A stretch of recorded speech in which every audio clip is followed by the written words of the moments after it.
Shri Ram fertilisers and chemical एवं department of fertiliser, ministry of chemical fertiliser, government of India के संयुक्त तत्वावधान में रेडियो तरंग प्रस्तुत करता है हमारी अनूठी श्रृंखला हमारी शान भारतीय किसान। ये कार्यक्रम आप सुन रहे हैं तरंग 90.0 FM रामलाल आनंद महाविद्यालय दिल्ली विश्वविद्यालय के अपने सामुदायिक रेडियो पर। हमारा आज का विषय है करेले की खेती, जिसके लिए हमारे साथ मौजूद हैं डॉक्टर गोगराज सिंह जाट और मैं हूं आपकी दोस्त खुशी। स्वागत करती हूं आपका हमारे स्पॉन्सर्ड कार्यक्रम हमारी शान भारतीय किसान में। इस कार्यक्रम की कड़ी 61 में आपका स्वागत है, जिसमें आज हम जानेंगे करेले की खेती के बारे में। करेला एक बेल वाली फसल है जिसे कम लागत में उगाया जा सकता है। यह औषधीय गुणों से भरपूर होने के साथ साथ बाजार में भी अच्छी कीमत पर बिकता है। गर्मी और बरसात के मौसम में इसकी खेती करना अधिक लाभदायक हो सकता है। आज के इस एपिसोड में हम जानेंगे कि करेले की खेती के लिए किस तरह की जलवायु और मृदा का उपयोग करना चाहिए, इसकी उन्नत किस्में कौन सी हैं, इसका बीज हम कहां से ले सकते हैं, बुआई कब और कैसे करनी चाहिए, साथ ही खरपतवार नियंत्रण, रोग और बीमारी के बारे में भी जानेंगे। इसी विषय पर विस्तार से चर्चा करने के लिए हमारे साथ जुड़े हैं doctor Gograj Singh Jat, senior scientist, division of vegetable science, IARI, Pusa, नई दिल्ली से। सर, आपका बहुत बहुत स्वागत है। जी धन्यवाद। सर, जैसे कि आज हम बात कर रहे हैं करेले की खेती के बारे में, तो सबसे पहले आप हमारे किसान भाइयों और बहनों को ये बताइए कि करेले का स्वास्थ्य में क्या महत्व है। जी देखिए, अगर हम बात करें सब्जियों की, जिसमें करेला बहुत इंपॉर्टेंट फसल है और सब्जी है। देखिए सब्जियां अभी जो हमारे ICMR, Indian council of medical research, जो भारतीय आयुर्विज्ञान अनुसंधान संस्थान है, उन्होंने कहा है कि भाई पहले 300 ग्राम एक आदमी को सब्जियां खानी चाहिए थी, अब एक आदमी को लगभग 400 ग्राम सब्जियां प्रतिदिन सेवन करनी चाहिए, जिसमें करेले का बहुत महत्व है। करेला एक गर्मी में और बरसात के मौसम में लगाई जाने वाली फसल है,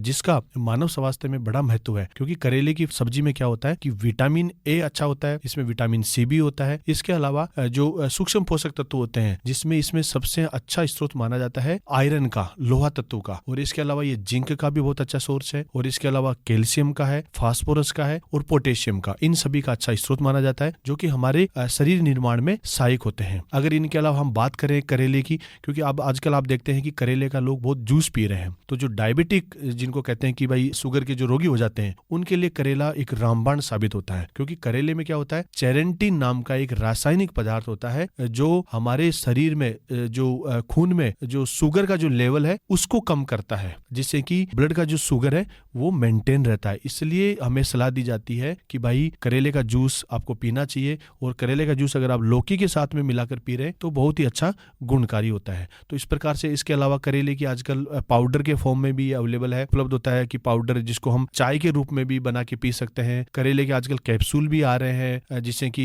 जो डायबिटिक पेशेंट है उनके लिए बहुत ही रामबाण एक सब्जी है करेले। और इसके अलावा करेले की हम सब्जी भी बनाते हैं, करेले का अचार भी बनाते हैं, जो हमें बहुत सारी बीमारियों से बचाता है। बिल्कुल सर, हम देख रहे हैं कि करेला हमारे स्वास्थ्य के लिए कितना महत्वपूर्ण है। तो अगर किसी को करेले की खेती करनी है तो हमारे किसान भाई बहनों को ये बताइए कि करेले की खेती के लिए वे किस प्रकार की जलवायु और मृदा का ध्यान रखें। जी देखिए, करेला एक गर्मी और बारिश की फसल है, दोनों मौसम में ये उगाई जाती है, जिसकी जो बुआई है वो गर्मी में 15 फरवरी से 15 मार्च के बीच में की जाती है, और जो बरसात है उसके मौसम में ये लगभग 15 जुलाई के बाद में और 15 अगस्त तक इसकी बीजों की बुआई की जाती है। तो इसके लिए जो जलवायु है, वो जो तापमान है वो लगभग 20 से 25 डिग्री सेंटीग्रेड उपयुक्त रहता है जब इसकी बुआई करते हैं। और जब तापमान अप्रैल और मई में 30 से 35 चला जाता है तो इसके फूलों के विकास के लिए भी अच्छा रहता है, जिससे कि फूल अधिक मात्रा में आते हैं, जिससे कि जो मादा फूल होते हैं वो भी अच्छे निकलते हैं, और नर पुष्प वो भी अधिक आते हैं, जिससे कि इसमें फल बनते हैं। अगर हम बात करते हैं इसकी मृदा की, इसकी मिट्टी की, किस प्रकार की मिट्टी इसकी खेती के लिए उपयुक्त होती है, तो ब्लू दोमट मृदा है उसके लिए उपयुक्त रहती है, और जिसका pH मान वो लगभग 6 से 7 के मध्य होना चाहिए, जिससे कि इसकी फसल अधिक उत्पादन देती है, अच्छा सफल उत्पादन देती है, और जो उत्पाद होता है उसकी गुणवत्ता भी अच्छी होती है, और मृदा में जीवांश पदार्थ की मात्रा भी अच्छी होनी चाहिए। तो लगभग हमें करेले की खेती करने के लिए 15 से 20 टन अच्छी प्रकार से सड़ी हुई गोबर की खाद खेत में बुआई से पहले मिलानी चाहिए, जिससे कि मिट्टी में जीवांश पदार्थ की मात्रा अच्छी बनी रहे और उत्पादन हमें लगातार मिलता रहे। सर, अगर हमें करेले की खेती करनी है तो उसके लिए हमें कौन से बीज लेने चाहिए? बीज की उन्नत किस्मों के बारे में बताइए। जी देखिए, करेले की बहुत सारी उन्नत किस्में भारत में विकसित हुई है, बहुत सारी कृषि विश्वविद्यालयों ने विकसित की है, कुछ जो आईसीआर के संस्थान हैं उनमें भी किस्में विकसित की गई है, जिनमें जो प्रमुख संस्थान है जो करेले पे काम कर रहे हैं, जिनमें भारतीय कृषि अनुसंधान संस्थान पूसा जो नई दिल्ली में है, वहाँ पर भी बहुत सारी किस्में विकसित की गई है। इसके अलावा जो भारतीय सब्जी अनुसंधान संस्थान वाराणसी है, वहाँ से भी विकसित की है। अगर आपको मैं मुख्य जो किस्में बताऊं तो इसके लिए पूसा दो मौसमी एक किस्म है, पूसा विशेष किस्म है। पूसा दो मौसमी जिसको हम दोनों मौसम में लगा सकते हैं, खरीफ में भी लगा सकते हैं और इसको गर्मी के मौसम में भी लगा सकते हैं, और पूसा विशेष है। इसके अलावा पूसा औषधि एक किस्म है। पूसा औषधि में क्या होता है कि इसमें मादा फूल ज्यादा मात्रा में बनते हैं, नर फूल कम बनते हैं, जिससे कि इसमें उपज अधिक मिलती है। करेले में दो प्रकार के फूल होते हैं, मादा फूल और नर फूल। मादा फूल में फल बनते हैं और नर फूल परागण के लिए ही इसके लिए उपयुक्त रहता है। तो पूसा औषधि एक अच्छी किस्म है जो अधिक उत्पादन देती है। और जो किसान भाई अगर छोटे वाले करेले की खेती करना चाहते हैं, जो आजकल बोलते हैं कि छोटा मिनी करेला, बाजार में बहुत लोग इसको प्रीफर करते हैं, तो इसके लिए पूसा पूर्वी एक किस्म है, पूसा पूर्वी, उसकी भी खेती किसान भाई इसके लिए ले सकते हैं करेले की। और इसके अलावा अगर कोई भी किसान भाई संरक्षित खेती करना चाहते हैं करेले की, जैसे आजकल पोलिया हाउस में करते हैं, ग्रीन हाउस में करते हैं, तो उसके लिए पूसा संस्थान ने दो किस्में विकसित की है। एक है पूसा रसदार और एक है पूसा संरक्षित करेला 2। तो ये दोनों किस्में उपयुक्त है। पूसा रसदार है वो जो शिमला मिर्च होती है उसकी शेप में होता है, जिसमें जूस की मात्रा भी ज्यादा होती है। इसके अलावा इसमें चेरेंटीन है, वो भी अधिक मात्रा में होता है, जिसकी हम सब्जी भी बना सकते हैं और जूस के लिए भी ये किस्म उपयुक्त है। और इसके अलावा जो किसान भाई वो खेती करना चाहते हैं, संकर किस्में भी ले सकते हैं, जो पूसा संस्थान ने विकसित की है, जिसमें पूसा संकर 4 है, पूसा संकर 5 और पूसा संकर 6। ये 3 संकर किस्में विकसित की है, जिनकी खेती किसान भाई कर सकते हैं। और अगर हम बात करें बीजों की उपलब्धता की, कि इनका बीज कहाँ से उपलब्ध होगा, तो जो पूसा संस्थान की किस्म है उनका बीज पूसा संस्थान के साके विज्ञान संभाग से ले सकते हैं, या जो बीज उत्पादन इकाई है पूसा संस्थान की वहां से ले सकते हैं। और कुछ किस्में ऐसी विकसित की गई है जो भारतीय सब्जी अनुसंधान संस्थान है वाराणसी, वहां के अगर किसान भाई खेती करना चाहते हैं तो बनारस का जो हमारा संस्थान है सब्जी का, वहां से ले सकते हैं। कुछ किसान भाई दक्षिण भारत में जैसे बेंगलोर, कर्नाटक, तमिलनाडु, उधर खेती करना चाहते हैं तो जो तमिलनाडु कृषि विश्वविद्यालय है उन्होंने भी कुछ किस्में विकसित की है, वहां से ले सकते हैं। बेंगलोर में किसान अगर बहुत व्यापक स्तर पर खेती करते हैं करेले की, तो वो जो भारतीय जो बागवानी अनुसंधान संस्थान है हैसरगट्टा बेंगलोर में, वहां से उन्नत किस्मों के बीज किसान भाई ले सकते हैं। तो ये प्रमुख करेले की किस्में हैं और इनका बीज इन संस्थानों से आसानी से उपलब्ध हो जाता है। किसान भाई एक उन्नत और अच्छी खेती कर सकते हैं। जी सर, बिल्कुल। आपने कई सारी किस्में बताई, जैसे पूसा दो मौसमी, पूसा विशेष, संरक्षित किस्में भी बताई कुछ, और संकर किस्में भी बताई। तो जब हम बीज ले आएंगे तो उसके बाद हम बीज का उपचार किस तरीके से करें, उसके बारे में बताइए। जी देखिए, बहुत बार ऐसा होता है कि हम किसी प्राइवेट संस्थान से अगर कोई किस्में लेते हैं तो उनका बीज बहुत बार उपचारित होता है पहले से। तो वो जो भारतीय बीज अधिनियम है 1966, उसके हिसाब से उसमें लिखा रहता है कि आपका जो अंदर ये बीज है वो उपचारित किया गया है, इस दवा से उपचारित किया गया है। कई बार ऐसा होता है कि हम किसी संस्थान से बीज लाते हैं तो उपचारित नहीं होता है, तो बीज उपचार बहुत ही जरूरी है। अगर हम बीज का उपचार नहीं करेंगे, जैसे एक छोटा बच्चा होता है उसका शुरू में अगर देखभाल नहीं करते हैं तो उसकी ग्रोथ अच्छी नहीं होती है, तो उसी प्रकार बीज का उपचार बहुत जरूरी होता है। और बीज का उपचार करने के लिए जो फफूंदनाशक दवा है, जिसमें हम ले सकते हैं थीरम ले सकते हैं, कैप्टान ले सकते हैं, या कैप्टाफ एक दवाई होती है वो ले सकते हैं। इनका सूखा उपचार करना है। 2 ग्राम दवा को प्रति किलोग्राम बीज के हिसाब से, अगर हम 5 किलो बीज लगा रहे हैं तो 20 ग्राम लगभग दवा ले लें सूखा, और किसी मटके में या किसी बर्तन में उसको अच्छे से उसका लेप कर दें, अच्छे से उपचारित कर दें। उसके बाद में ही उसकी बिजाई करें। अगर हम बीजों का उपचार नहीं करते हैं तो शुरुआत में जब बिजाई करते हैं उसके बाद में तने से, सटे भाग से, मिट्टी से पौधा टूट कर गिरने लग जाता है, जिससे कि हमें उपज नहीं मिलती है, उसमें पुष्पन नहीं आता है, फलन भी नहीं बन पाता है। तो हमें बीज उपचार करना बहुत ही जरूरी है। और अगर हम इसकी नर्सरी तैयार करते हैं, कुछ किसान भाई इसकी जनवरी के माह में नर्सरी तैयार करते हैं, वो भी इसी प्रकार से इसका बीज उपचारित करके फिर जो प्लग ट्रे होती है, प्लास्टिक की ट्रे, उसमें इसकी पौध तैयार कर ले। तो इस प्रकार से हमें बीज उपचार जरूर करना चाहिए बीजों का। बिल्कुल सर। इसके बाद जब हम खेती की प्रक्रिया शुरू करते हैं तो सबसे पहला स्टेज आता है कि हमें बुआई करनी है।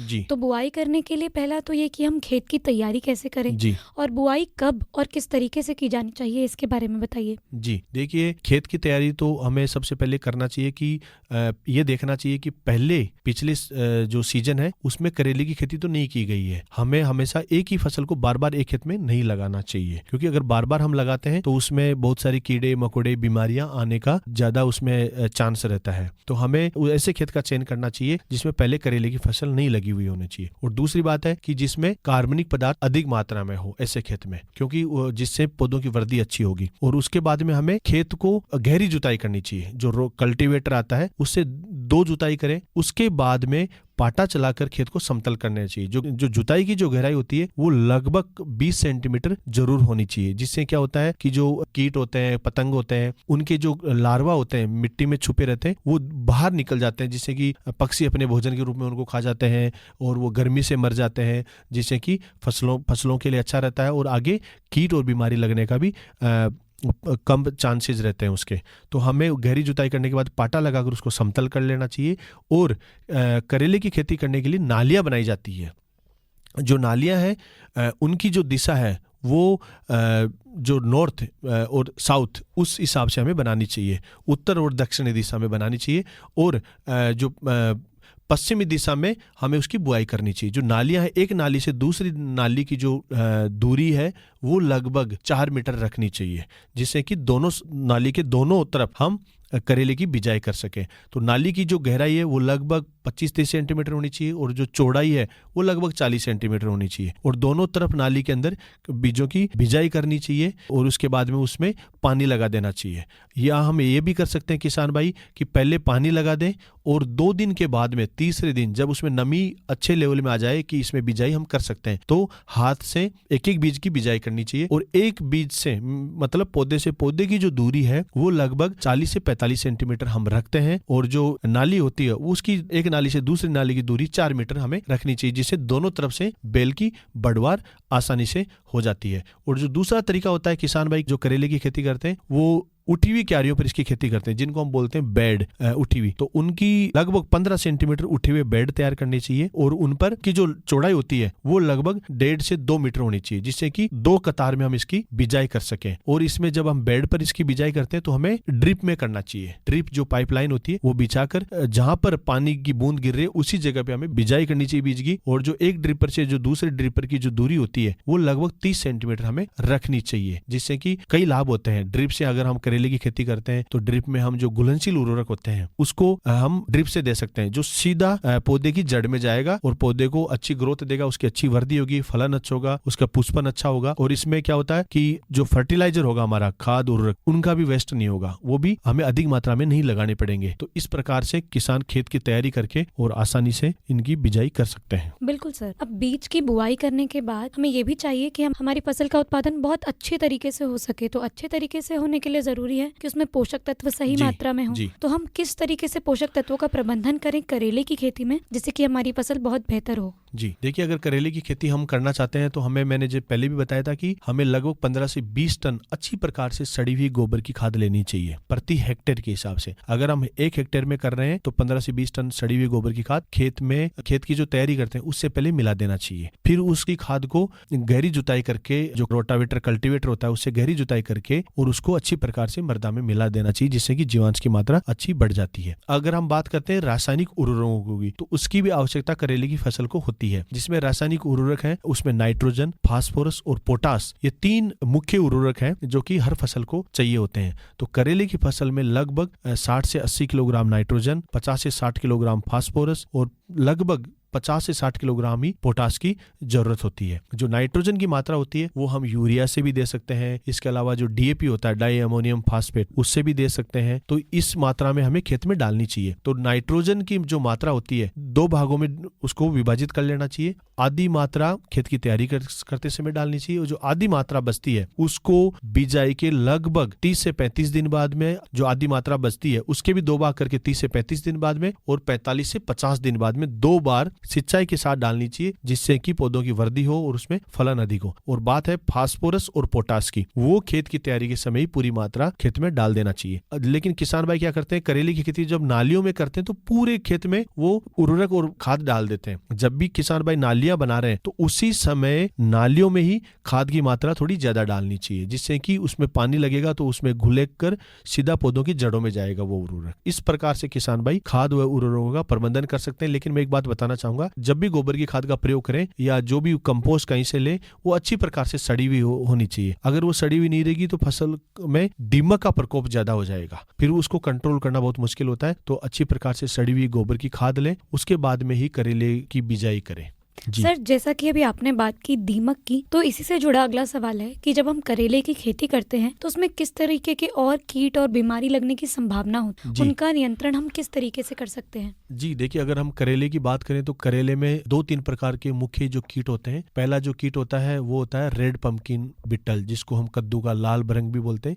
ये सतरंगी रंग के छोटे छोटे कीट होते हैं जो करेले की फसल जब बढ़वार की अवस्था में होती है, जब पौधा बीज से पौधा निकलने लग जाता है, पत्तियां निकलती है, छोटी अवस्था में होते हैं, उसी अवस्था में ये पत्तियों को खाता है। पत्तियों को अगर उन पे जाल बना देता है तो इस कीट के नियंत्रण के लिए किसान भाई क्या करते हैं, बहुत स्प्रे करते हैं, बहुत प्रकार के कीटनाशकों का प्रयोग करते हैं। तो मैं किसान भाइयों को बताना चाहूंगा कि ये कीट आसानी से पौधों की पत्तियों पर या डंठलों पर, तनों पर आसानी से देखे जा सकते हैं। और सुबह के समय तो किसान भाई आसानी से उस कीट को हाथ से उठाकर किसी बर्तन में इकट्ठा करके उनको कहीं पर भी डिस्पोज ऑफ कर दे या उनको कहीं दबा दे मिट्टी में, तो उसका आसानी से नियंत्रण हो जाता है। ये कीट सिर्फ छोटी अवस्था में ज्यादा नुकसान करता है, पत्तियों की जाली बना देता है, जिससे कि पौधों में प्रकाश संश्लेषण की क्रिया अच्छे से नहीं हो पाती है, उनकी बढ़वार नहीं हो पाती है, नई पत्तियां नहीं आ पाती है। तो इसका नियंत्रण इस प्रकार से आसानी से कर सकता है। जो दूसरा कीट होता है उसमें होता है माहू, जो एफिड बोलते हैं।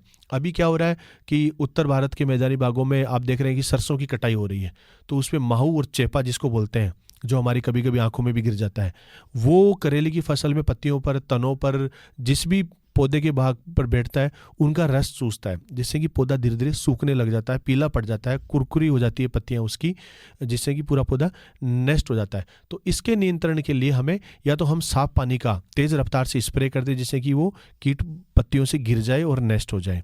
अगर फिर भी इसका प्रकोप ज़्यादा हो रहा है तो हम इसके लिए इमिडाक्लोप्रिड नाम की जो दवा है उसको 1 ml दवा को लगभग 2 से 3 लीटर पानी में मिलाकर उसका स्प्रे कर दें और 7 से 8 दिन बाद में फिर स्प्रे कर दें।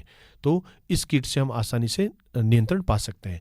और अगर करेले में बात करें बीमारियों की, तो करेले में जो प्रमुख बीमारी आती है, जो गर्मी के मौसम में जो बीमारी आती है वो होती है, एक तो चूर्णी लासिता होता है, एक होती है मर्दूरोमी लासिता, डाउनी मिल्ड्यू और पाउडर मिल्ड्यू जिसको हम बोलते हैं। तो पाउडर मिल्ड्यू में कभी कभी कुछ पौधों की ऊपरी सतह पर और निचली सतह पर सफेद रंग का चूर्ण सा दिखाई देता है, जिससे कि उनकी प्रकाश संश्लेषण की क्रिया रुक जाती है, पौधों की वृद्धि रुक जाती है, पौधा छोटा रह जाता है। तो उस नियंत्रण के लिए केराथिन नाम के बहुत सारे फफूंदनाशक दवा है, केराथिन नाम की, उसका 2 ग्राम दवा को 1 लीटर पानी में घोलकर उसके हिसाब से, अगर 10 लीटर की टंकी है तो 20 ग्राम दवा को घोलकर उसका स्प्रे कर दे, जिससे कि वो नियंत्रण हो जाती है। दूसरी जो बीमारी होती है डाउनी मिल्ड्यू, उन पौधों की जो पत्तियां होती है उनकी निचली सतह पर बैंगनी रंग के धब्बे दिखाई देते हैं, जो कि करेले के अलावा ये खीरे में भी ये बीमारी आती है। तो उसके लिए जो रिडोमिल नाम की एक दवा है, उसका भी 2 ग्राम दवा को प्रति लीटर पानी के हिसाब से घोलकर और उसका स्प्रे करें तो इससे आसानी से नियंत्रण किया जा सकता है। और करेले में जो बारिश के मौसम में जब हम करेला लगाते हैं तो उसमें विषाणु रोग की बड़ी समस्या आती है, जिसको हम बोलते हैं कि वायरस जनित ये बीमारी है, जिसमें पौधा जब निकलता है तो छोटी सी अवस्था में बहुत पीला पड़ जाता है, पत्तियां सिकुड़ जाती है, छोटी रह जाती है और पौधा की जो वृद्धि है वो नहीं हो पाती है, ना फूल आता है और पौधा मर जाता है उसमें कम पूरी तरह से। वो वायरस जनित बीमारी होती है जो कि माहू, एफिड, व्हाइट फ्लाई, जो भी छोटे छोटे कीट होते हैं उनसे एक पौधे से दूसरे पौधे में फैलती है। तो हमें शुरुआती तौर पर ही अगर कोई भी पौधा ऐसा दिखाई दे कि जिसमें विषाणु जनित बीमारी आती है तो उस पौधे को निकाल कर उसको नष्ट कर दें। और इसके अलावा हमें टारगेट करना चाहिए कि किस कीट की वजह से बीमारी फैल रही है। जैसे कि हमने बात की चेपा या सफ़ेद मक्खी से ये फैल रही है, तो हमें इमिडाक्लोप्रिड जो दवा है उसका लगभग 1 ml दवा को 2 से 3 लीटर पानी में मिलाकर उसका स्प्रे कर दें। तो इस प्रकार इससे कीट से हमें आसानी से छुटकारा मिल जाता है इस बीमारी से, ये फैलाएगी नहीं फिर इससे विषाणु जनित जो बीमारी है। तो ये प्रमुख बीमारियां और कीट है जिनको किसान भाई आसानी से नियंत्रित कर सकते हैं। बिल्कुल सर, कीट और बीमारियों के अलावा भी हम देखते हैं कि करेले की फसल में हमें एक और समस्या देखने को मिलती है जो है खरपतवार। जी, तो हम खरपतवार का नियंत्रण करेले की फसल में कैसे करें उसके बारे में बताइए। जी देखिए, हम जानते हैं और किसान भाई बहुत ही बड़ी समस्या है ये किसानों के लिए खरपतवार क्या करते हैं, हमारी जो मुख्य फसल है उससे एक तरह का कंपटीशन करते हैं, प्रतियोगिता करते हैं। जो भी हम खाद और उर्वरक खेत में डालते हैं तो उसको मुख्य फसल के साथ साथ जो खरपतवार होते हैं जो खरपतवार वो अवांछित पौधे होते हैं जो मुख्य फसल के अलावा जो कोई भी फसल हो उसमें, चाहे करेले के खेत में अगर लौकी का भी पौधा है तो वो खरपतवारी होता है। तो वो क्या करता है, पोषक तत्वों को ले लेता है, जिससे कि मुख्य फसल की वृद्धि कम हो जाती है, उसका उत्पादन कम हो जाता है। तो खरपतवारों का नियंत्रण करना बहुत ही जरूरी होता है। ये जो मुख्य फसल से प्रकाश संश्लेषण के लिए, नमी के लिए, पोषक तत्वों के लिए आदि के लिए कंपटीशन करते हैं, जिससे कि उत्पादन अच्छा नहीं मिल पाता है। तो इनके नियंत्रण के लिए दो प्रकार से कर सकते हैं। एक तो जो करेले की जो हम बिजाई करते हैं, बीजों की बुआई करते हैं, उससे पहले हम 2 दिन पहले जो पेंडेमेथलिन नाम का एक खरपतवार नाशी आता है, जिसकी लगभग 1 लीटर दवा को 400 लीटर पानी में घोलकर पूरा स्प्रे कर दें। जहां पर हमें बिजाई करनी है, नालियों में अगर करना है तो नालियों में कर दें, बेड पर करना है तो बेड पर कर दें, पूरे खेत में बिजाई वो स्प्रे कर दें। और उसके 2 दिन या 3 दिन बाद में हमें बीजों की बुआई करनी चाहिए, या फिर बुआई करके तुरंत बाद में उसके ऊपर इसका स्प्रे कर दें। तो शुरुआती तौर पर खरपतवार नहीं आते हैं, क्योंकि सब्जी फसलों में क्या होते हैं, खरपतवार शुरुआती तौर पर ज्यादा प्रतियोगिता करते हैं, बहुत नुकसान करते हैं, तो मुख्य फसल से हमें उपज नहीं मिलती है। और जो दूसरा तरीका है कि मुख्य फसल में अगर खरपतवार आ जाता है बाद में, तो उसको निराई गुड़ाई करके खरपतवार से खुरपी की सहायता से या कस्सी की सहायता से उसको निकाल देते हैं, जिससे कि मुख्य फसल का उत्पादन अधिक होता है। तो खरपतवार नियंत्रण बहुत ही जरूरी है और एक बहुत बड़ी समस्या है जो सभी सब्जी फसलों में होता है। जी सर, बिल्कुल आपने बहुत अच्छे तरीके बताए जिससे हम खरपतवार का नियंत्रण कर सकते हैं। इसके अलावा करेले की खेती में एक और ज़रूरी चीज़ है जिसका हमें ध्यान रखना चाहिए, वो है सिंचाई प्रबंधन। जल प्रबंधन हम किस तरीके से करें? जैसे आज हम देखते हैं कि सिंचाई के अलग अलग तरीके हैं, ड्रिप इरिगेशन है, आपका स्प्रिंकल इरिगेशन है, तो कौन सा इरिगेशन सबसे बेस्ट होता है करेले की खेती के लिए? जी देखिए, अगर करेले की खेती की हम बात करें या ओवरऑल अगर हम सब्जियों को देखें, तो जो ड्रिप इरिगेशन की आपने बताया, वो सबसे कारगर साबित हो रहा है। और इससे बहुत फायदे हैं ड्रिप इरिगेशन से। अगर हम करेला लगाते हैं तो एक तो पानी की बचत होती है, लगभग 50% पानी की इससे आराम से बचत हो जाती है। और जो दूसरा है कि ड्रिप से जब हम लगाते हैं तो पानी सीधा पौधों की जड़ों में ही जाता है। तो उसके साथ साथ हम जो घुलनशील उर्वरक आजकल बाजार में उपलब्ध है, जिसमें नाइट्रोजन, फास्फोरस और पोटास है, 19-19-19 या अलग अलग अनुपात में ये मिलता है। जो किसी में नाइट्रोजन और फास्फोरस होता है, किसी में नाइट्रोजन और पोटास होता है, किसी में सिर्फ पोटास ही होता है। तो इस प्रकार के उर्वरक जब हमें कुछ ऐसे लक्षण दिखे फसल में कि इसमें नाइट्रोजन की कमी है, तो हम नाइट्रोजन सीधा पौधों की जड़ों में दे सकते हैं ड्रिप से। तो ये दूसरा फायदा है। इसके अलावा ये है कि पानी पौधों की जड़ों में जाता है, जिससे क्या होता है, आसपास में नमी नहीं रहती है। तो उससे क्या होगा कि जो खरपतवार है वो नहीं निकलेगा।